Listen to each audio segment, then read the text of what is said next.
bring and burn you. Big Energy 57, let's go. We got Paige in the house. But if it's in your heart, you've got to go after it, and you've got to give yourself permission to say that this is meant for me.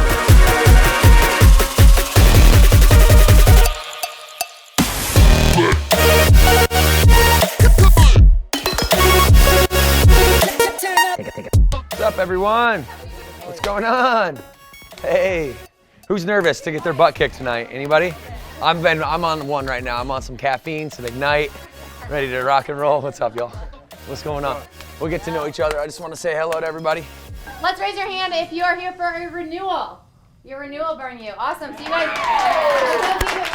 don't know what that means. That means they have spent 5 years at their location with the brand, some of you more than 5 years, and they are renewing for another 5 years with their location. So thank you guys and welcome for another round. A lot has changed thanks to this team behind us, so get ready for it.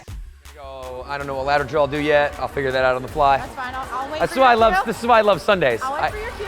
I can, there's nothing programmed in the portal, so I just get to program whatever I feel like. Yep. Hey, it's Burn University type energy here. We're at Burn University 58. 57. What is it? 57. Hey, yeah. All right, scratch that. Not 58, 57. Bring and burn you. Big Energy 57, let's go. We got Paige in the house. Her and I are about to light it up.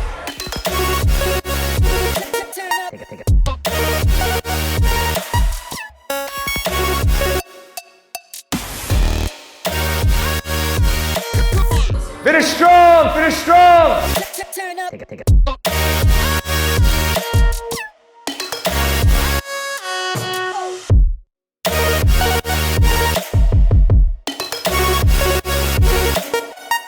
When it's really good times, we're gonna be great partners. When it's really terrible times, we're gonna be phenomenal partners. We're the best company you've ever worked for when times are bad. Pandemic, right? If you see what happened during the pandemic, we were the lone grower. We grew 12.5%. Everyone else in our industry in fitness franchising was down 22% or more. Most of our competitors that we leapfrogged during that time, because we stepped up and we said, our principles as leadership, all of us together, and we said, hey, we're gonna get through this. We're gonna be somewhere on the other side of this. Where do we wanna be? Do we wanna be leading the way? Do we wanna be the lone grower? Or do we wanna be just a part of the pack? Do we wanna pull out, right? And do we wanna just kind of get soft and step back and say, we'll see you in 6 months like most of the other companies did? Nope, figured out how to live stream in 72 hours and we just started rolling. Y'all cannot get tired at day 31. From where you're at right now to opening your doors, you're never gonna work as hard in your life as you've worked in that period of time. If you have opened your doors, you already know what I'm talking about, right? And then we can get to day 31 and we can be like, oh my goodness, that was hard. Let me take a breather. You get no breathers. You get no breathers. You're an entrepreneur. If 30 days is your success time frame, then you should go work for Bob Evans.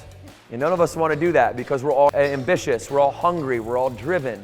If you don't have the primary aim, what is the business serving? What would be really cool for you? What are you passionate more than anything? And if you had no limitations, no consequences, and there was no punishment for any of your actions, and you could dream and you could do whatever you wanted, and you could reverse engineer to make enough money to do whatever it is that you and your other wanted to do, or your family wanted to do, what would that be? And don't allow yourself to not dream, because we all in this room, we are all super young and we all have decades and decades and decades. Primary aim, that's number one. What is it? It's 3 sentences, okay? Saying exactly what the business is for. How is it going to serve you and your family? Be willing to be coached and learn something new. Don't feel like you know everything. Have humility.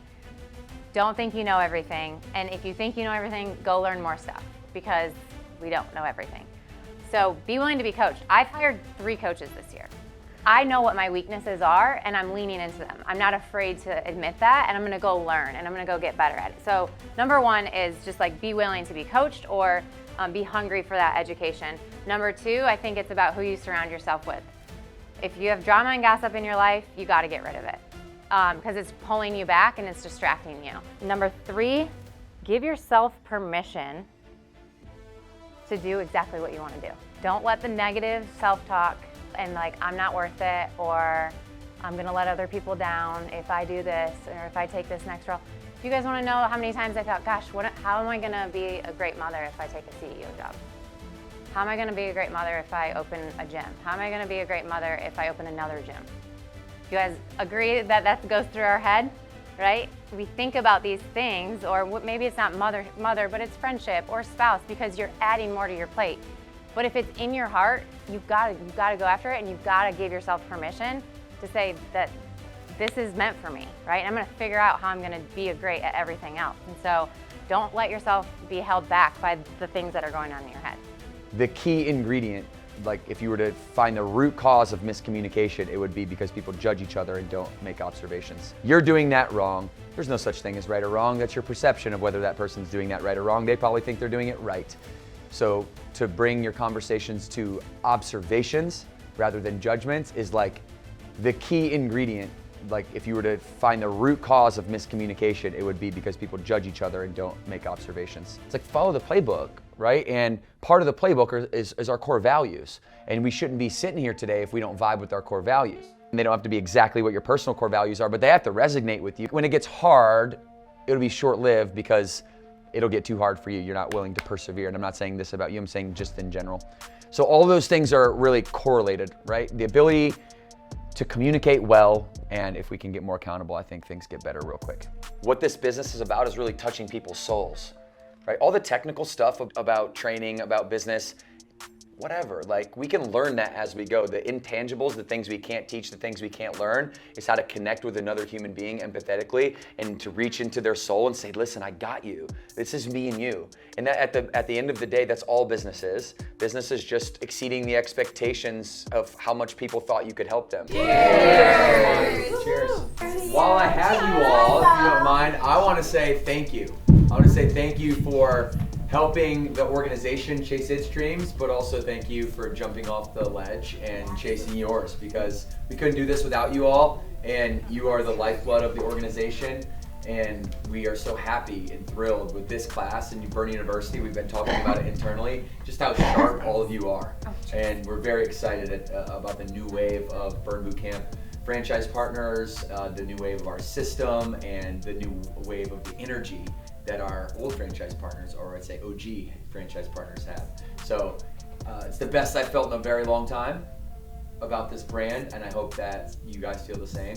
And Morgan, do you want to say anything? Yeah, just cheers to you guys, and cheers to impacting more lives and communities, and going back and using all the knowledge in your head and loving your hearts to do that. So thank you guys, like Jolene and Devan said, thanks for being here. Thanks for being all in on this brand and on serving others. So 2 cheers! Yeah! 2 cheers! 2 is better than 1. What is up, Burn Nation? It's DK, and I'm here in this random warehouse. Welcome to the Burn Bootcamp podcast. We're here doing a photo shoot. And Isaiah and I thought it'd be a great idea to break out some of the questions that we got from Instagram and give you some answers. So we are in this random warehouse. Where are we at, Isaiah? We're somewhere in like First Ward here in Charlotte, getting some photos and doing some content, but welcome, everybody, and Isaiah is going to go ahead and feed me those questions, and I'm going to go through some of my answers.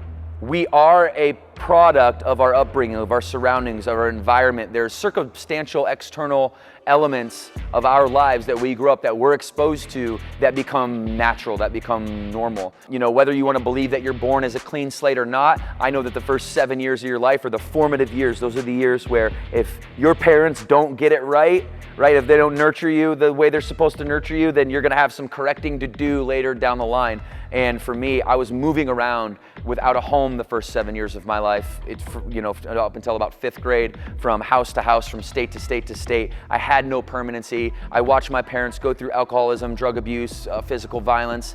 I was a victim of those things. And for me, it was very obvious at a young age that I did not want to go down that path. But here's what's true, even to today, I have the addictive tendencies of my parents. I have what I was exposed to is my natural path. It's what I saw. It's everything that was around me all the time, right? And so for me to be able to get to 18, 19, 20 years old, where you start to contemplate life and what are we all here for and what's my purpose, those questions never even come to the surface if you're inebriated. And so for me, you have to work really, really, really hard if you're somebody who's exposed to those things as a young child, to steer clear of them constantly. So you always have to pay attention. There's always has to be a bodyguard at the doorway of your mind, having that filter of, what my natural ill tendencies are versus what would be good for me, and choose more times than not to do the things that would be good for you, good for your family, good for society, good for the people around you, and less of the things that you were exposed to as a young child that will absolutely harm you because you've seen that manifest itself in somebody in your life who was a role model when you were young. Hey guys, thanks for watching Keep Moving with the Klines. To catch up on all of our episodes, make sure you click here. And to subscribe to the Burn Bootcamp channel to hear podcasts, Keep Moving with the Klines, and free workouts, make sure you subscribe here. 2 claps on 2, 1, 2.